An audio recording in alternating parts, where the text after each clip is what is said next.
Moi, vous avez découvert les comics dans les années 90 et si vous, comme moi, vous étiez un fan inconditionnel et un lecteur de Titan, vous êtes forcément tombé amoureux d'Adam Warlock, ce personnage qui à l'époque venait un peu de nulle part, on l'a vu arriver et on a vu Semic et donc Titan publier les aventures de sa première série régulière, Warlock et les Gardiens de l'Infini, and the Infinity Watch, puis Warlock Chronicles, les chroniques de Warlock, la seconde série régulière. Et oui, à l'époque, Jim Starlin et tout cet univers créé avec le Grand Thanos, avec évidemment la guerre de l'infini, eh bien, avait fait l'objet de spin-off, de séries et d'une créativité folle, nous plongeant dans des univers absolument incroyable. J'ai pris un plaisir fou à lire ses aventures et Dieu sait que je ne connaissais rien de ce personnage. Évidemment, il avait un passé chez Marvel, mais il a été remis au goût du jour et en avant par Jim Starlin. Ce personnage, vous le voyez dans les Gardiens de la Galaxie 2 et 3.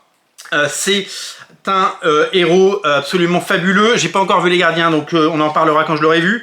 Mais moi, j'ai un plaisir fou à redécouvrir ces épisodes que j'ai dévorés à l'époque dans Titan. D'autant que, avec les scénarios géniaux et ces deux séries, donc avec les scénarios géniaux de Jim Starlin, eh bien il y avait des dessinateurs de légende.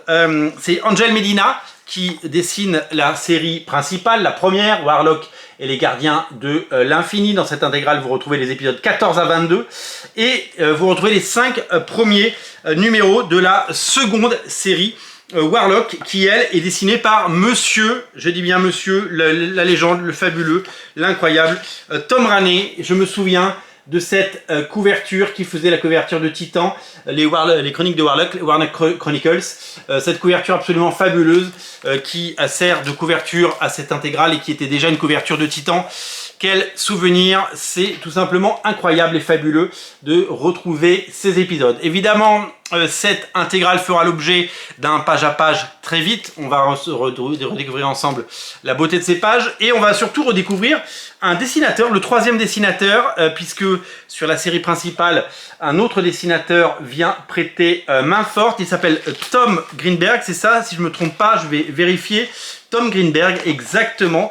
Tom Greenberg est un dessinateur qui à l'époque me passait un peu au-dessus, c'est-à-dire que je n'aimais pas trop ses pages, je n'aimais pas forcément ce qu'il proposait, je trouvais ça pas forcément à mon goût, et puis en le redécouvrant avec mes yeux d'adulte aujourd'hui, eh bien je me rends compte à quel point il était dans la mouvance des Mike Mignola et de tous ces auteurs. Bref, il n'y a que des talents dans cette nouvelle intégrale de Warlock. Elle est à découvrir d'urgence sur originalcomics.fr.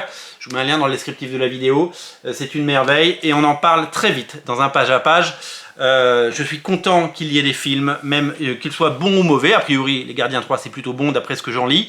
Je suis content qu'il y ait des films parce que ça rend possible la publication d'énormément de bouquins. On le voit avec les Nouveaux Mutants qui sont sortis, tous les albums qui sont sortis grâce à ce film, sorti de façon chaotique après le Covid ou pendant le Covid, et qui a permis de rendre ces livres possibles et ces intégrales disponibles. Vraiment, si vous êtes un nostalgique et si vous voulez en savoir plus sur le personnage de Warlock, eh bien allez faire ces intégrales, vous allez en prendre plein les yeux. Salut!